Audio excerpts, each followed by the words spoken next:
Welcome back to another technical deep dive here in the debug zone.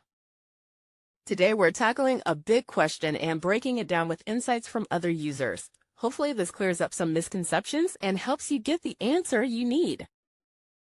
So buckle up, stay a little curious, and let's jump right in.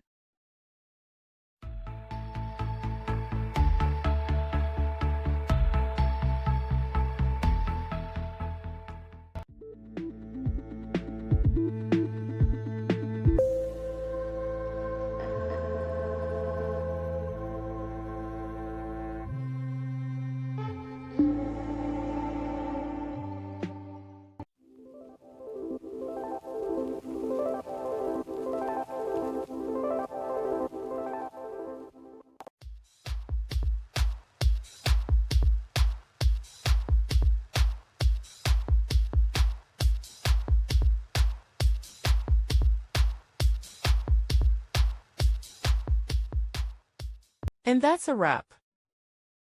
I hope you found the answer you were looking for. If you did, take a second to hit that subscribe button. It really helps out.